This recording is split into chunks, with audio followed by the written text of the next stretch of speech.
Methodist Church, a podcast of discussions with substance. Join our staff and leaders of our church as we journey through topics that inform, engage, and inspire the daily life of our church. Hello and welcome to the Roundtable from Pulaski Heights United Methodist Church, a podcast with substance. My name is Jay Clark. I'm one of the pastors here. I'm Rowland, and I am the pastor to youth and families here. Kathleen McMurray, pastor of Connecting Ministries. And I'm Abbey Maynard. I'm the pastor of Community Ministries. So if you missed the riveting conversation from the last one, we talked about the local church, committees, things like that. Today we move into talking about the annual conference and the jurisdictional conference.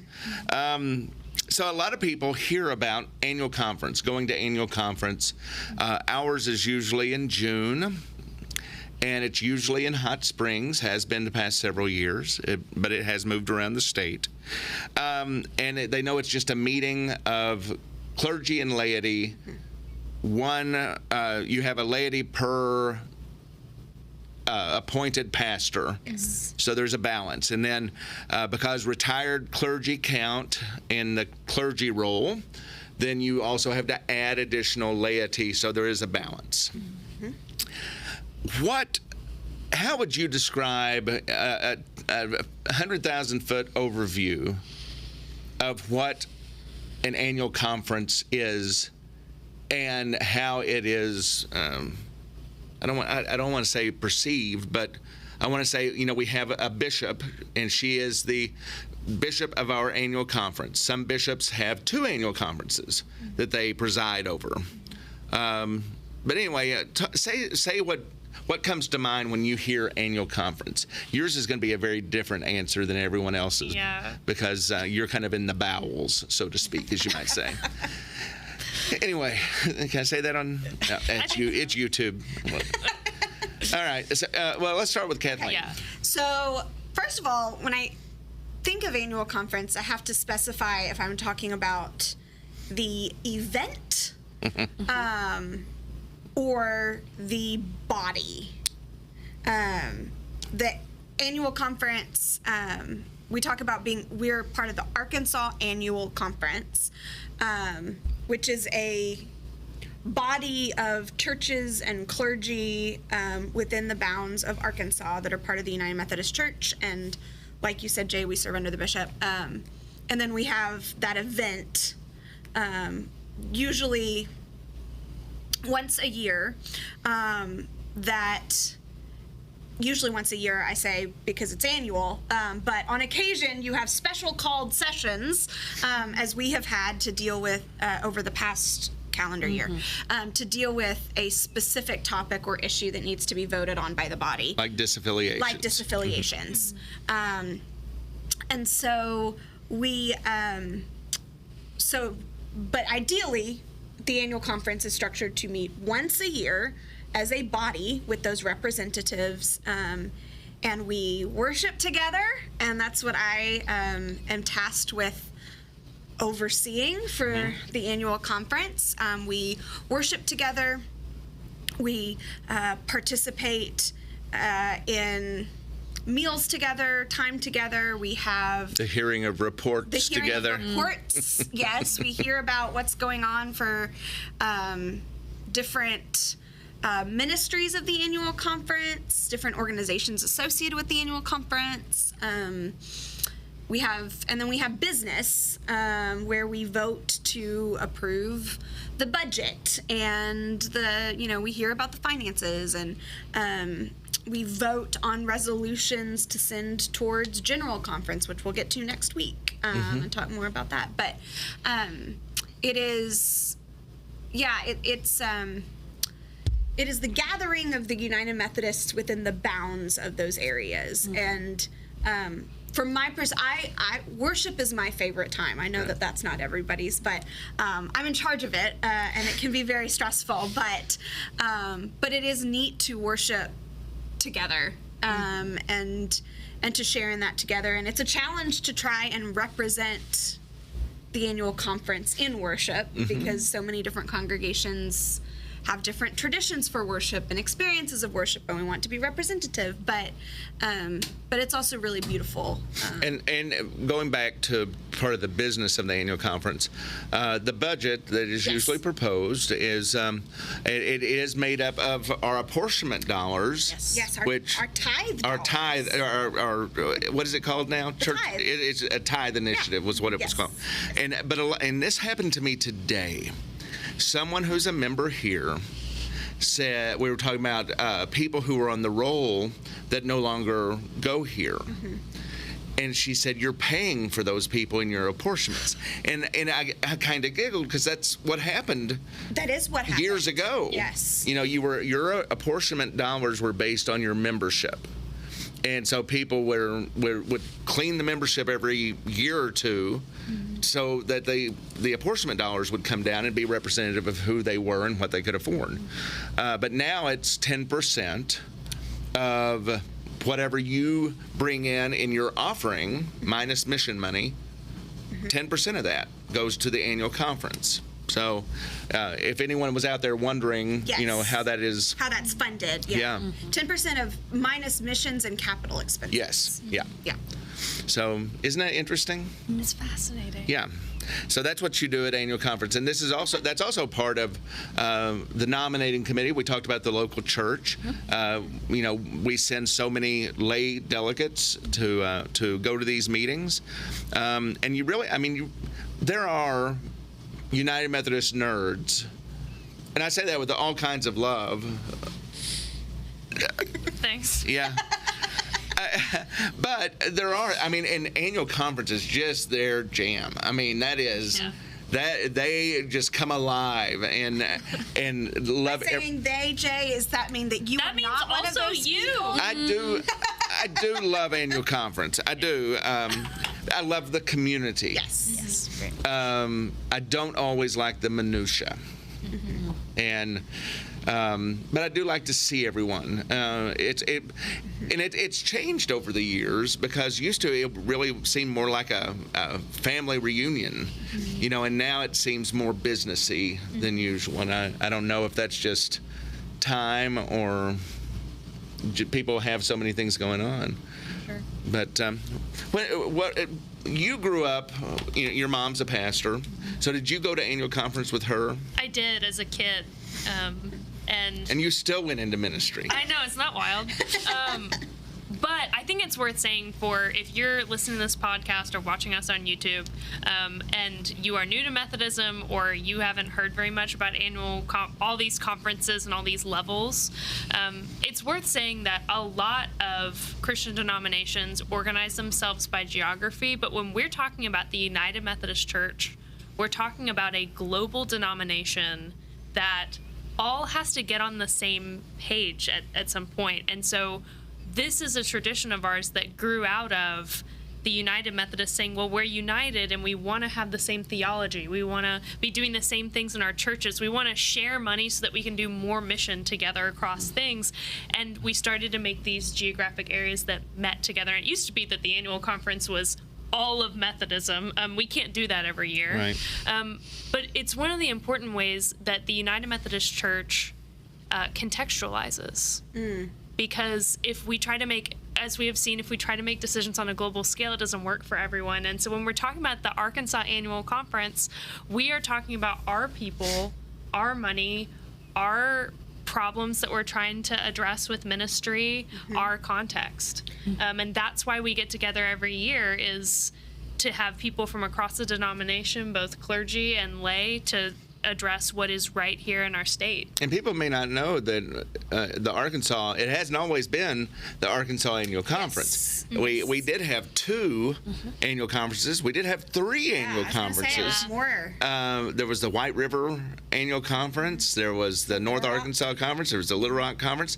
At one point in time, we were yoked with Louisiana, and had one annual conference that way. And there's a chance that we may, we're going to get into the jurisdictional conference in a minute, but there's a chance that we may be put with another state or another annual conference where the bishop that serves our area has to serve both areas, and that's not uncommon in some places. Right. Anything else about annual conference that sticks out? What if you had to tell people the highlight of this year's annual conference, what would you say? Not worship. Let someone else say worship.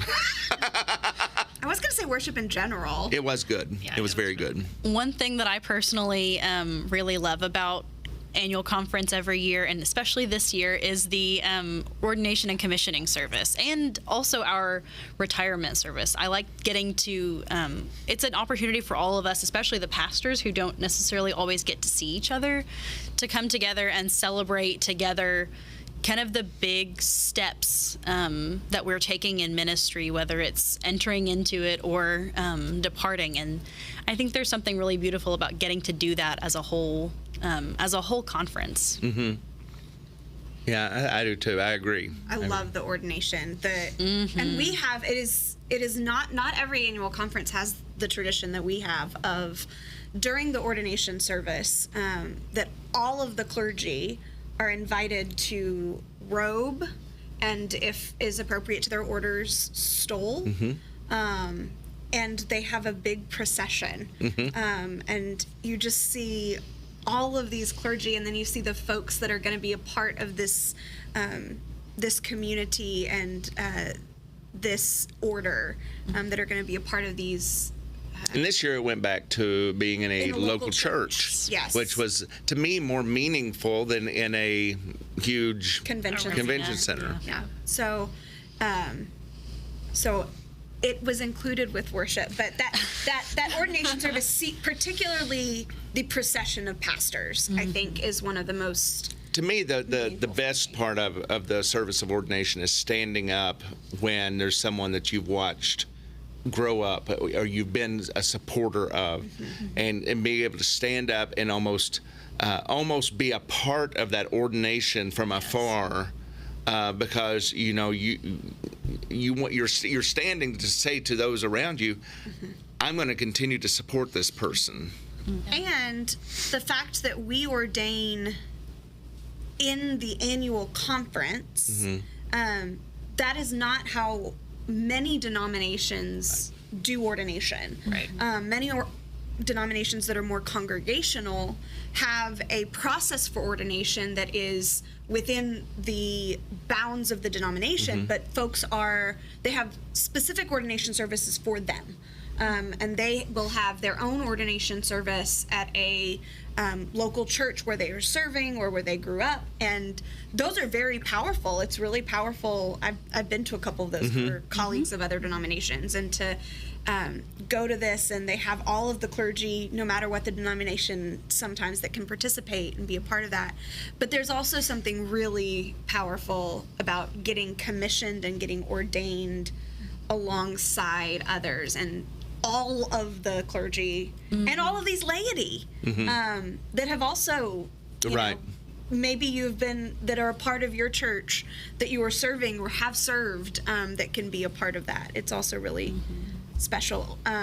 The standing 2J, that happens as well during retirement. We also do that during retirement and celebration of life. Yeah.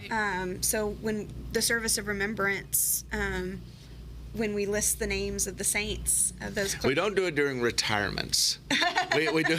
But you're right. Just I don't want that it's a little you say the retiree's name, whoever it is, and stand up. But yeah, during the celebration of life, that's a special time too, to remember that person's ministry. Now, the annual conference is just a piece of the jurisdictional conference. And we have 5 jurisdictional conferences in the United States. And then there's the central conference. Anyone want to tackle how this is set up? And then we can move into how the 4 of us would fix it. So the central conferences are outside of the U.S. and the jurisdictional conferences are within the U.S. And initially it was just the jurisdictional conferences and a central jurisdiction that we no longer have for good reason. But they are the smaller bodies, again, who make decisions for the group of annual conferences within those. And yeah. Yeah, and so one of the fastest growing areas is Africa, and has been for a couple of decades. Well, and Abby mentioned that it used to be just the jurisdictional conferences, and there was one central conference. Central jurisdiction. Central jurisdiction. That was formed 1939. For the black church, for black churches, church. yeah, Right. Because of segregation, and that was eliminated in that form. But now they have central conferences in different areas of the world. and the primary function of the jurisdictional conference, which meets every 4 years, or The same year of As before or after General after Conference General meets. Conference. But their primary concern is electing bishops. Yes. Correct. Because our bishops don't travel outside of the jurisdiction; they are within the jurisdiction. In our jurisdiction, also goes back to the days of slavery. right, north-south in particular. Yes. But the South Central jurisdiction, which we're a part of, of the United Methodist Church, covers 8 states: Arkansas, Kansas, Louisiana, Missouri, Nebraska, New Mexico, Oklahoma, and Texas. There are 12 annual conferences within our jurisdiction, supervised by 10 Episcopal leaders or bishops.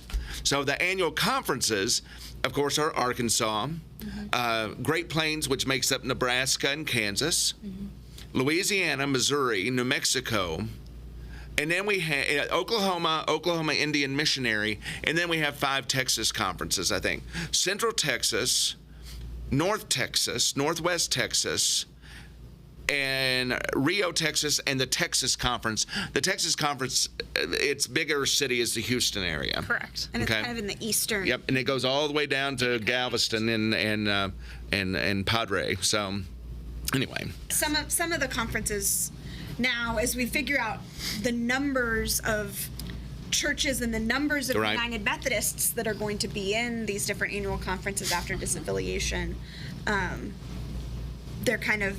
that's one of the tasks that the Right.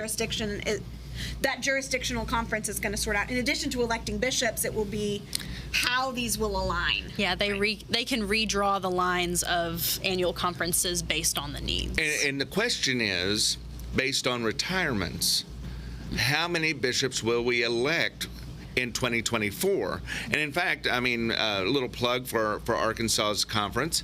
We're the host of the jurisdictional Yes. conference. In Rogers, and so anyway, that's exciting because I don't remember the last time we hosted jurisdictional conference. But they will elect bishops, but I don't think we know exactly the number yet. No, and last year was a jurisdictional conference that they had that was postponed, Right. a delayed one from 2020. 2020. So we have. I mentioned earlier that jurisdictional conference meets the same year after general conference. Again, we'll talk about general conference next week. But in 2020, obviously, we didn't have either of those Because of the pandemic. because of the pandemic. But there was a need, and there was all sorts of question on if we were allowed to have, if we were going to be allowed to have a jurisdictional conference. But General you did. couldn't have it because, that's exactly right. Right. Yeah. But they did end up saying that we could go ahead and elect new bishops. We needed to because people were retiring or leaving. And we had one of the first. We had a. Oh my Historic. Gosh. There we go. Election. Yeah. Yeah. That they elected 3 bishops on the first ballot, which was wonderful. And one of them was assigned And one here. of them was assigned here, Bishop Laura Merrill. We're so happy to have Yeah. her. Yep. Yeah, jurisdictional conference is interesting because it is so political, and I mean it's the best of the best, but I would also say it's the worst of the worst, because there are people who are just dying to be bishops, and watching that politic machine happen, and people, I mean, you know, it can be disheartening. Yeah. But that's, again, it's just a piece of the jurisdiction. So anyway, yeah, and most of the churches, for those of you that don't, you know, just have this at your fingertips in your coffee table book, most United Methodists in the United States are in the South Central and Southeast jurisdiction. Correct. And then the other three, kind of the West, the South Central, no, the West, North Central, and Northeast. They have less United Methodists as far as a whole. What would you change about a jurisdictional conference? Anything? Have you ever been to a jurisdictional conference? I have never been. Hopefully, I would encourage you to go for the day and watch. Especially if it's going to be here. We Right. want to Road trip. Yeah. Well, it's really interesting, because the delegation interviews all those that are formally running for bishop before jurisdictional conference ever happens. One of the things I would change, and this is the way they did it in the Northeast jurisdiction when I lived there, is that they did not interview these people until right before jurisdictional conference started. And it wasn't just your delegation from your little conference. It was split up to where there may be somebody from a Texas conference, somebody from the Great Plains Conference, somebody from Arkansas. So everyone on your delegation was hearing a different interview of the same person. And so those people running couldn't cater to one delegation. Delegation. That's really Interesting. So I'm a fan of that. And my other thing that I would change is with no offense to our current bishops, but I would not do bishops for life anymore. I think they need to go back to the local church. There needs to be an avenue for them to get back to the local church, because some think they're good bishops and they're not. They're better in the local church. And, you know, that's, so anyway, you know, that's my 2 cents. What about y'all? I'm really not sure. I think that I liked what you said, that idea about the interviews. I find really fascinating.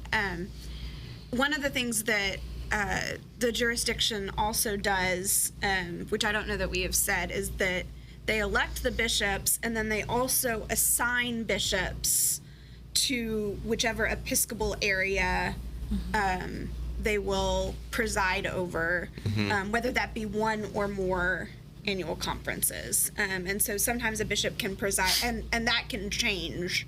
Bishops may move to preside over different areas throughout that time. I wouldn't change that. I just wanted to tell our audience. And it's interesting, because bishops, by discipline, are supposed to serve for 8 years maximum, even though they can ask for an extension if it's their last quadrennium to serve. For example, Bishop Wilkie, who was here several years ago, wrote Disciple Bible Study. Bishop Wilkie was here 12 years, but it was because that last quadrennium he was retiring. So why send someone new for 4 years, because they just wouldn't be able to get the hang of it? Yeah, why move him for 4 years? Right, why move him for 4 years? Yes. Yeah. Yeah. Yeah. So, anything else we can say about jurisdictional conference, annual conference? Jurisdictional conference is also the level at which people get nominated for our general boards and agencies. Yes.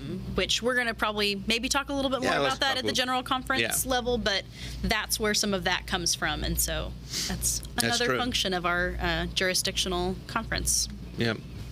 Some of the ways that right now our jurisdictional conferences don't function this way, but we are looking at legislation to where our jurisdictional conferences will be able to allow us to contextualize some of the social principles. That doesn't happen yet, but that might be something that happens, especially because we can even think about the ways that Rio, Texas, and Arkansas, and even some of the Kansas area, we share a lot more culturally in common than folks that are way north of that, or are out west in California and Oregon and Washington. So we can imagine the ways that there might be more flexibility for what we can look like as a church and what we say we believe in as we go forward. Yeah, I think we'll talk about a lot of that when we talk about the general conference, because that legislation would have to make regional bodies to make the U.S. its own central conference, and which we've had that opportunity before, but I think my hope is now is the time. So anyway, thanks for joining Pulaski Heights United Methodist Church's Roundtable. We're going to talk about General Conference next week, so have your popcorn ready, and we'll see you then. Bye-bye.